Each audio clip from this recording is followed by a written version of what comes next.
The test is in 4 parts: Part 1, Part 2, Part 3, and Part 4. Now look at Part 1. Part 1. You will hear a student and an advisor talking about facilities at a college. First, you have some time to look at questions 1 to 5.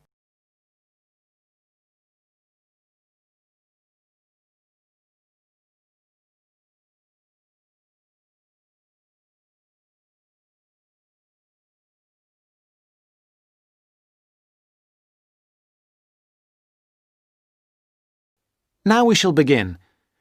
You should answer the questions as you listen, because you will not hear the recording a second time. Listen carefully and answer questions 1 to 5. Hi, I wonder if you could help me. I'm starting a course at Glenfield in a few weeks. I was just a bit worried about what facilities there will be and what I'll have to do. I'm especially interested in health and welfare stuff. Certainly. We normally send out a copy of our leaflet, Staying Healthy at Glenfield. I'm not sure why you haven't had it. Well, could you answer a few questions for me?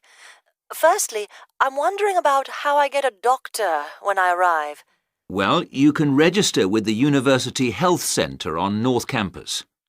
And do I have to pay for that? Not to register, but if you have to get medicines, there's a prescription charge of £6.50. Okay. Well, I'm not planning to get ill. That's only going to arise if I have any problems. So, should I just go along when I arrive? That's what we recommend for peace of mind, but it's not compulsory, and if you don't live inside the catchment area, you can't in fact register there. Where do you live? Well, at the moment I'm staying at the Backpackers Hostel in Hill Street, but I will be moving from there shortly, somewhere nearer. Well, there's a map at the centre which shows you the area that the university practice can accept people from. It's what we call the yellow zone. If you live outside that area, you have to find another medical centre to register with. It sounds like I'll only qualify after I move. I think you might be right. Then, in addition to the health centre, there's a free counselling service for all students situated on the North Campus. You don't have to register. They also have drop-in sessions. I say it's free, but that's only for up to 8 sessions. Beyond that, they normally refer people elsewhere. Sounds serious. Well, it's not just for big problems. People go there for advice on housing, workload, whatever, really. They can even arrange financial help. Is it confidential? Absolutely. Then again, a lot of students prefer to phone the Nightline service, which is run from an office on the central campus. They don't really encourage people to drop in. I see. So it's basically a free phone line. The number, if you want to make a note, is 0900 762 5913. I'll say it again. 0900 762 5913. Fine. Well, I hope I won't need any of these. What I will want is access to some gym facilities. Right. Well, you'll find those on the South Campus in the Sports Centre. It's great, but it's not free. You have to present your student card and pay a fee of £22 to get a pass. But that will last you for the whole year. Before you hear the rest of the conversation, you have some time to look at questions 6 to 10.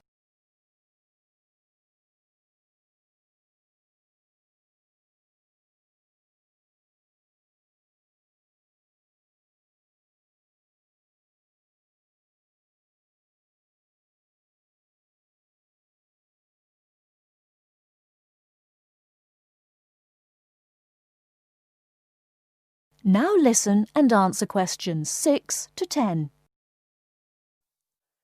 Is this information on the website? I'm afraid not. I can send you some leaflets or even resend the whole information pack if you give me your details. Could you send the whole information pack, please? Yes, that's fine. I'll have to take down some details. Could you tell me your full name? Sonia Orr. S-O-N-Y... No, I'll spell it. S-O-N-I-A Then or is O-R-R. Or. OK. And you said you were on Hills Road? Yes, but don't send it there as I'm about to move. I'll give you my new address, which is 22 Winter Gardens. That's Glenfield. And the postcode? Oh, yeah. That's GF23 9BQ. Fine. Now, we're doing a bit of data collection about who uses our services at the moment. Can I just ask a few more questions? Yes, that's fine. OK. If you're an international student, what country are you from? I'm from Switzerland. And how old are you? I'm 24. And finally, which course are you enrolled on? Right. Well, that's a bit complicated, since I'm hoping to switch to economics and history. But at the moment... I'm down to do economics and sociology. It's a joint degree. OK, I'll put that.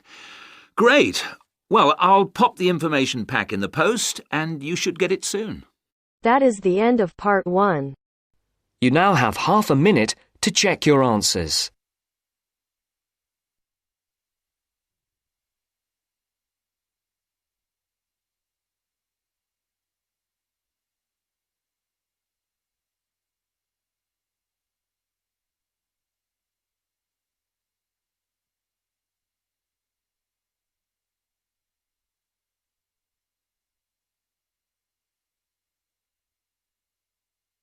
Now turns to part 2.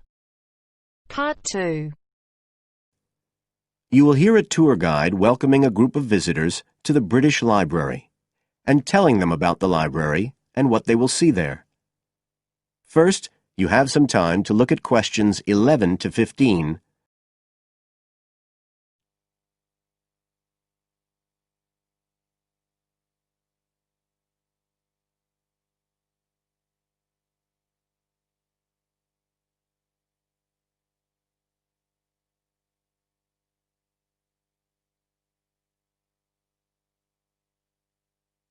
Now listen carefully and answer questions 11 to 15. Good afternoon, ladies and gentlemen, and welcome to your very own tour of the British Library on this lovely afternoon. My name is Tony Walters, and I'm your guide for today. Could I please see your tickets for the guided tour? I'd also like to remind you that any tickets bought today do not include a visit to the reading rooms. I'm afraid we don't do visits on Fridays, or any weekday during working hours, so as not to disturb the readers. But if you do want to see those rooms, the only day there are tours is on Sundays. So, I don't want anyone to be disappointed about that today. OK? Thank you. Right, we'll start with a brief introduction.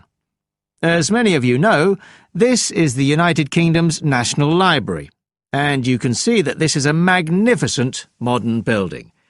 It was first designed by Sir Colin St. John Wilson in 1977, and inaugurated by Her Majesty the Queen more than 20 years later in 1998. As you can see, the size is immense, and the basements alone have 300 kilometres of shelving, and that's enough to hold about 12 million books. The total floor space here is 100,000 square metres, and, as I'll show you, the library houses a huge range of facilities and exhibition spaces. And it has 1,000 staff members based here in the building. So, you can appreciate the scale of our operation. In fact, this was the biggest publicly funded building constructed in the United Kingdom last century. It is still funded by the government as a national institution, of course, and it houses one of the most important collections in the world. The different items come from every continent and span almost 3,000 years. The library isn't a public library, though. You can't just come in and join and borrow any of the books. Access to the collections is limited to those involved in carrying out research. So it's really a huge reference library for that purpose. and anyone who wants to consult any materials that are kept here can formally apply to use the library reading rooms. You now have some time to look at questions 16 to 20.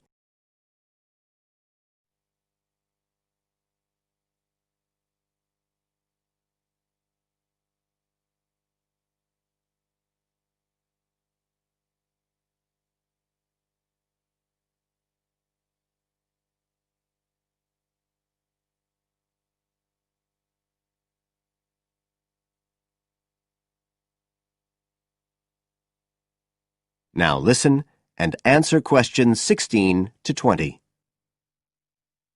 Right. Well, here we are, standing at the meeting point on the lower ground floor, just to the right of the main entrance.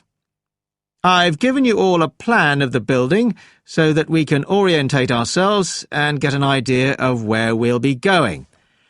Now, outside the main entrance, you'll see the wide piazza with the stunning sculpture of Newton. The sculptor was Paolozzi, but it's based on the famous image by William Blake, and it's definitely worth a closer look. On the other side of the piazza from the statue is the conference centre, which is used for all kinds of international conventions. We'll take a quick look inside at the end of our tour. Looking ahead of us now, you'll see that we're standing opposite the staircase down to the basement, where you'll find the cloakroom, and to the left of that, we have the information desk, where you can find out about any current exhibitions, the times of the tours, and anything you need to know, if you don't have a tour guide. As you can see, on this lower ground floor, we also have a bookshop. That's the area over to the left of the main entrance. You'll be free to browse there when we get back to the ground floor. Now, opposite the main entrance on this floor, we have the open stairs leading up to the upper ground floor. And at the top of them, in the middle of the upper ground floor, you can see a kind of glass-sided tower that rises all the way up through the ceiling and up to the first floor. This is called the King's Library. It's really the heart of the building. It was built to house the collection that was presented to the nation in 1823 by the King. You can see it from every floor above ground. When we go up there, you'll find the library's treasures gallery on the left. Can you find it on your plan? That's the exciting one. So we'll be visiting that first, but we'll also take a look at the stamp display situated behind it on the way to the cafe. A lot of people miss that. The cafeteria runs along the back of the floor, and in the right-hand corner you'll find the lifts and toilets. Always good to locate them. The other main area on that floor is the public access catalogue section, and I'll show you how that operates when we get up there.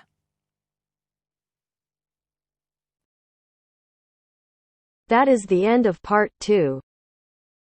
You now have half a minute to check your answers.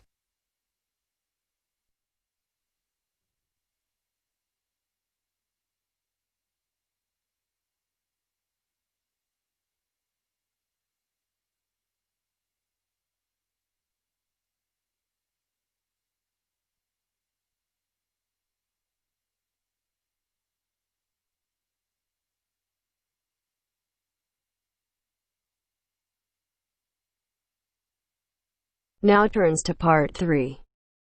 Part 3. You will hear two students discussing the subject of rock art. First, you have some time to look at questions 21 to 27.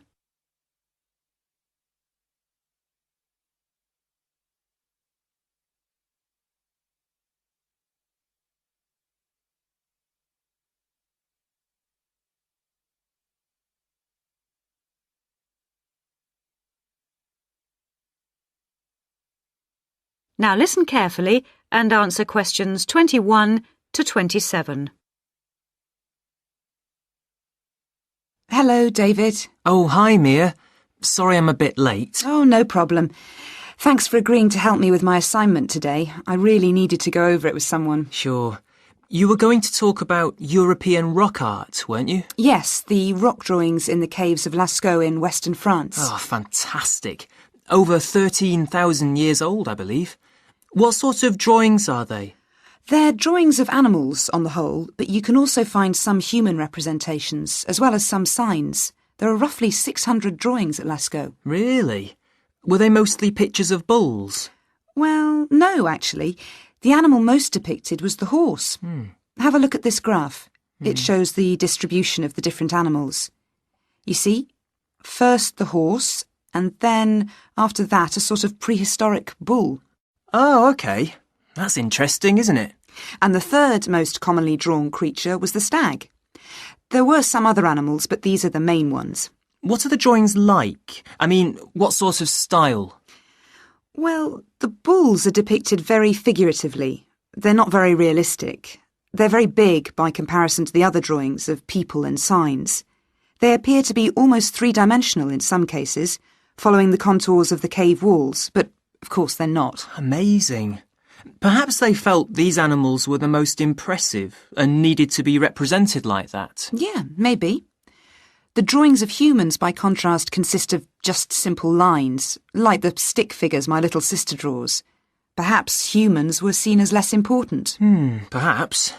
What about the signs? How did they draw them? There doesn't appear to be much evidence of signs, and those that have been found are usually made up of little points. Rather like Aboriginal art from Australia. Yes, something like that, but not as complex, of course. So, apart from the bulls and horses and stags, were there any other creatures depicted? In one or two chambers you do find pictures of fish, but they're quite rare. What sort of size is the cave? It must be quite large to have that many pictures. Well, it's actually a number of interlinking chambers, really. Here's a map showing where the different drawings can be found. Oh, good. Let's have a look at that. The first 20 metres inside the cave slope down very steeply to the first hall in the network. That's called the Great Hall of the Bulls. Here. OK. Then, off to the left, we have the Painted Gallery, which is about 30 metres long and is basically a continuation of this first hall. But further into the cave. Exactly. Then we find a second, lower gallery called the Lateral Passage. This opens off the aisle to the right of the Great Hall of the Bulls. It connects the next chamber with an area known as the Main Gallery. At the end of the Main Gallery is the Chamber of Felines. There are one or two other connecting chambers, but there's no evidence of man having been in these rooms. Before you hear the rest of the discussion, you have some time to look at questions 28 to 30.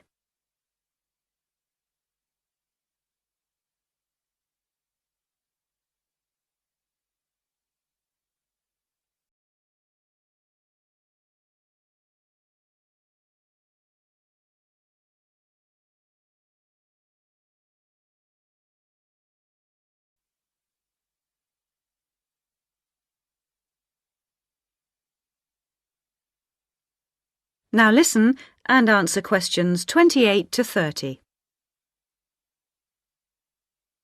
Is the cave open to the public today? Well, no, because after the initial discovery in 1940, it was opened and literally millions of people came through to see the drawings. Then, in the 50s, the experts started to worry about the damage being done to the drawings, and the government finally closed the Lascaux cave in 1963. Is that so? It wasn't really the tourists that were doing the harm, but the fact that after thousands of years the cave was suddenly open to the atmosphere, and so bacteria and fungi started to destroy the pictures. You need a special permit to enter the cave now, and very few people can get that, unless they're scientists or have some official status. It's a shame, but I can see that they had to do something to protect the cave. So that means you can no longer see this rock art? Well, not exactly. What they've done is recreate the drawings in a man-made cave, which you can visit. Oh, brilliant. Yeah, the authorities decided to reproduce the two best sections of the site, so they've created a life-size copy of the Hall of the Bulls and of the Painted Gallery. It's just a cement shell, which corresponds in shape to the interior of the original. So now you can visit the caves without actually harming any of the 13,000-year-old paintings. Mm-hmm.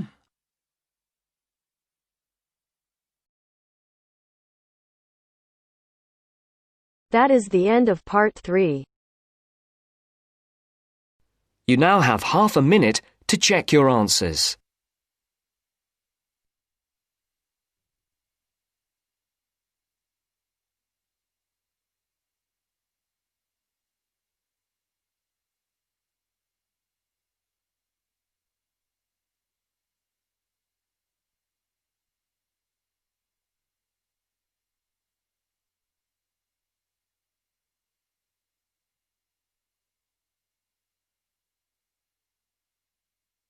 Now turns to part 4.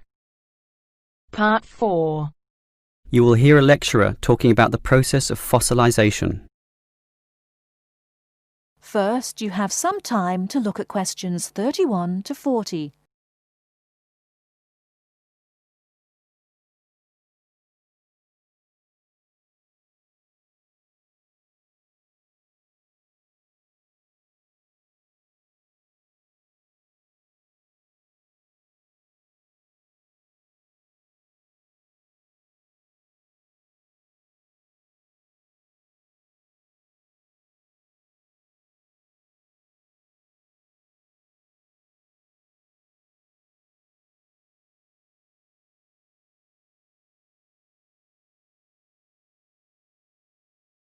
Now listen carefully and answer questions 31 to 40. The foremost exhibition in any great natural history museum is almost invariably a skeleton of a large dinosaur, often the famous Tyrannosaurus rex, or T-Rex as it's usually known. Thus, one would think that these skeletons are plentiful, one for each museum, and more to spare in the basement. Well, here's an interesting fact. Almost every one of those T-Rex skeletons are just copies of the original fossils, and we only have 20 sets of these in the whole world. And the most complete is still missing 1/5 of its bones, and the rest are missing a lot more. And given that these dinosaurs once numbered in the thousands and existed on this earth for perhaps 3 million years, you can realize an obvious fact. Fossilization is actually an extremely rare occurrence. Fossilization can only occur when, after an animal dies, it is buried in soft mud or silt relatively quickly, before the body completely rots or is torn to pieces by scavengers. Given this fact, the overwhelming majority of fossils are in marine sediment, where former marine life sank to the sea bottom, where sediment was being continually deposited. This means that we have a fairly good idea of the life in Earth's ancient oceans, but a much sketchier view of the land-based life forms. Fossilization on land needs water and mud, meaning that it is most often near ancient river sites and lakes. But it is still so rare that there are, in fact, large stretches of geological time about which we don't quite know what was happening at all. So, given that fossilization is so rare, the natural question is, what can increase its odds? Well, fossilization mostly occurs with organisms which meet 3 basic criteria. 1, they must have hard body parts, for example, shells, plates, bones, and teeth.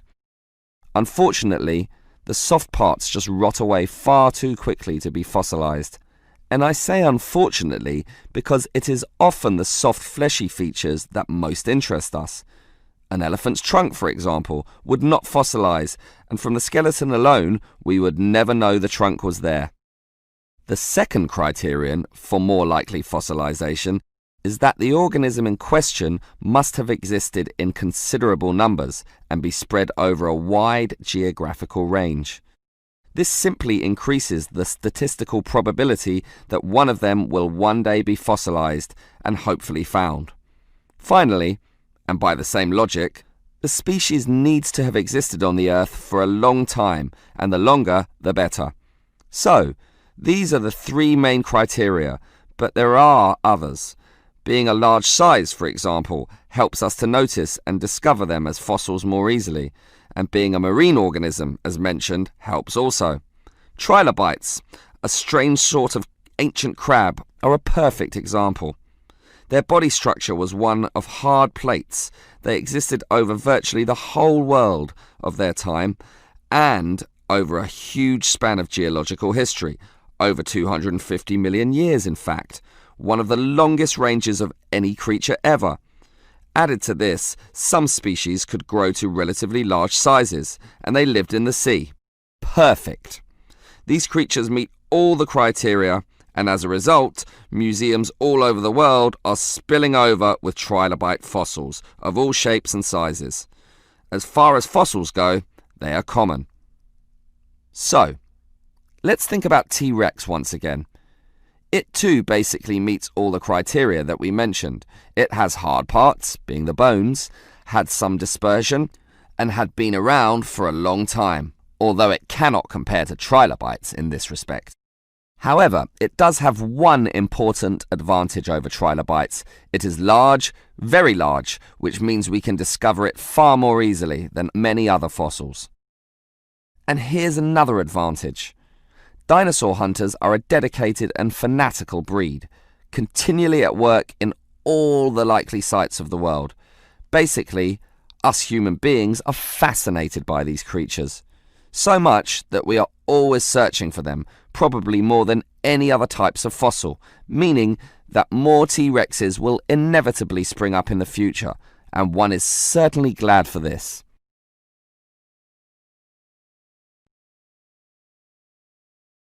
That is the end of part 1. You now have half a minute to check your answers.